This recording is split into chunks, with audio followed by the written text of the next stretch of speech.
Next question వచ్చేసి find the output of LTI system for input of impulse. ఇప్పుడు ఇక్కడ చూసుకుంటే ఈ క్వశ్చన్ చూసుకుంటే the impulse response H of T is the output of the system when the input is unit impulse signal del of t. The LTI property ensures that any input x of t has been expressed as the weighted sum of the shifted impulse. ఇప్పుడు ఇక్కడ చూసుకుంటే ఈ output of LTI ఇది అనేది same పైదాని మాదిరే ఉంటుంది, similar to fourth question మాదిరే ఉంటుంది. ఎవరైతే ఫోర్త్ క్వశ్చన్ వీడియో చూడలేదో ఆ వీడియో ఒకసారి చూస్తే మీకు క్లియర్గా అర్థమవుతుంది. ఇప్పుడు ఇక్కడ చూసుకుంటే ఇప్పుడు ఏంది ఇక్కడ system response to X of T అంటే చూద్దాం. System by linearity and time invariant properties of the system, the output y of t due to x of t is the sum of scaled and shifted impulse response. ఇప్పుడు y of t equal to ఏమైంది integral -∞ to infinity x of tau into h of t minus tau into d tau let x of t equal to del of t అనేది అయింది. ఎందుకంటే impulse signal అడిగింది కాబట్టి వాడు ఇక్కడ ఏంది impulse signal అడిగింది కాబట్టి ఈ x of t అనేది del of tకి ఈక్వల్ అయింది.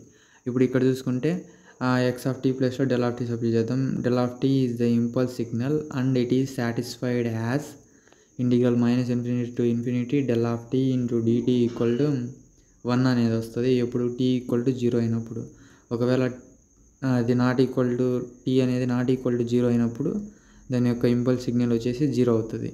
ఇప్పుడు Y of tea equal to integral -∞ to infinity del of tau into H of T minus tau into D tau.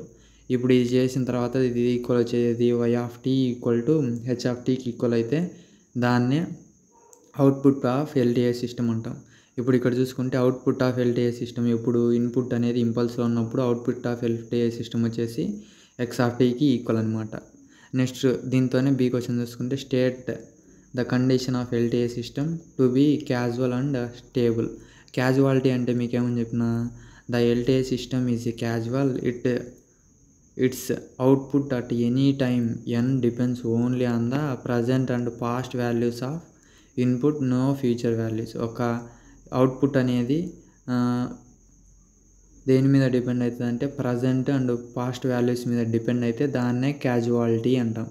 ఒకవేళ నాన్ క్యాజువాలిటీ అంటే అవుట్పుట్ అనేది ప్రజెంట్లో, పాస్ట్లో, ఫ్యూచర్లో అన్ని దాంట్లో మీద డిపెండ్ అయితే దాన్ని నాన్ క్యాజువాలిటీ అంటాం. ఇప్పుడు ఓన్లీ ఇక్కడ ప్రజెంట్ పాస్ట్లోనే దాని యొక్క అవుట్పుట్ ఎన్ వాల్యూ అనేది డిపెండ్ అయితే దాన్నే క్యాజువాలిటీ అంటాం. ఇప్పుడు mathematical condition the impulse response X of N of the system must satisfy X of N equal to for all N greater than 0 less than 0. This means that the impulse response X of N is 0 for all times before N equal to 0. ఇప్పుడు ఇక్కడ చూసుకుంటే for all times before N equal to 0 అయినప్పుడు దాని యొక్క X of ఎన్ అనేది impulse response కూడా 0 అయిపోద్ది. Next ఇది ఏది క్యాజువాలిటీకి. నెక్స్ట్ స్టెబిలిటీకి అంటే చూద్దాం. స్టెబిలిటీ అంటే ఏం లేదు. స్టెబిలిటీ అంటే దాని యొక్క bonded input bonded output since every bonded input produces and bonded output. ప్రతి ఒక్క బాండెడ్ ఇన్పుట్ని బాండెడ్ అవుట్పుట్ని ప్రొడ్యూస్ చేస్తే ఈ ఇన్పుట్ అనేది అవుట్పుట్ని ప్రొడ్యూస్ చేస్తే దాన్నే స్టెబిలిటీ అంటాం. ఇప్పుడు ఇక్కడ చూసుకుంటే బిఐబిఓ అంటే ఏంది బాండెడ్ ఇన్పుట్ బాండెడ్ అవుట్పుట్ అంటే బిఐబిఓ యొక్క ఫుల్ ఫామ్. నెక్స్ట్ ఇక్కడ చూసుకుంటే మ్యాథమెటికల్ కండిషన్ చూసుకుంటే the impulse response X of N of the system must satisfies the absolute summability condition summation N equal to -∞ to infinity mod X of N less than infinity ఉంటే దాన్నే stability అంటాం. This ensures that the system's response to any bounded input signal remains finite. ఇప్పుడు any bounded input signal అనేది ఏంది ఫైనైట్లో ఉంటుంది.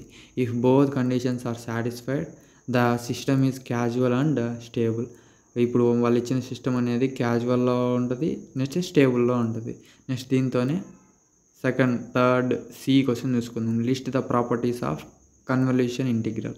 ఇప్పుడు ఇక్కడ చూసుకుంటే ఫస్ట్ ప్రాపర్టీ ఏంది కామ్యుటేటివ్, అసోసియేటివ్, డిస్ట్రిబ్యూటివ్. కామ్యుటేటివ్ అంటే ఏంది ఓన్లీ మల్టిప్లికేషన్ ఆపరేషన్ చేసి ఏబీగా బీఏగా ఇంటర్చేంజ్ అయితే దాన్నే కామ్యుటేటివ్లా అంటాం. The order convolution does not matter if X of T and H of T are two signals their convolution satisfies X of tea convolution H of tea equal to H of tea convolution X of T. This property means the input signals and impulse response can be interchanged without changing the result. ఇప్పుడు ఇక్కడ చూసుకుంటే దీని యొక్క ఇలా వచ్చింది, ఇప్పుడు దీన్ని ఇక్కడ చూసుకుంటే దాని యొక్క ఇలా X of tea convolution X of T చేసినా, అదే X of tea convolution H of T చేసినా ఆ రెండు ఈక్వల్ ఉంటే దాన్నే కామ్యుటేటివ్ లా అంటాం. నెక్స్ట్ ఇక్కడ చూసుకుంటే దాని యొక్క ఆ రెండు ఇంటర్చేంజ్ చేసినా దాని యొక్క రిజల్ట్ వాల్యూ అనేది చేంజ్ కాదు. నెక్స్ట్ అసోసియేటివ్ అంటే ఏందో చూద్దాం. When these signals are convolved the grouping does not effect the result. X of tea convolution h one of tea convolution h two of t, అలానే x1 of tea convolution h one of tea convolution x2 of t ఇలా చేసినా దాని యొక్క result అనేది దాని result యొక్క వాల్యూకి అనేది ఎటువంటి ఎఫెక్ట్ ఉండదు. దీన్ని అసోసియేటివ్ లా అంటాం. ఇక్కడ 2నే చేస్తే అది కామ్యుటేటివ్ లా, అలా 3 చేస్తే అది వచ్చేసి అసోసియేటివ్ లా. ఇప్పుడు డిస్ట్రిబ్యూటివ్ లా అంటే ఏందో చూద్దాం. డిస్ట్రిబ్యూటివ్ లా అంటే సమ్ ఆపరేషన్ యూజ్ చేస్తాం, అంటే ప్లస్ యూజ్ చేస్తాం, కన్వల్యూషన్ రెండు యూజ్ చేస్తాం. ఇప్పుడు ఇక్కడ చూడండి డిస్ట్రిబ్యూటివ్ లా అంటే convolution is distributor over addition x of tea convolution h one of t plus h two of tea equal to X of tea convolution h one of t plus x of tea convolution x2 of t. ఇప్పుడు ఇక్కడ చూసుకుంటే this property is useful for systems with parallel components. ఇప్పుడు ఇక్కడ చూసుకుంటే ఈ property అనేది parallel కాంపోనెంట్స్కి అనేది use అవుతుంది. This is about the 5th question. Thank you. Please like and subscribe my channel. Thank you.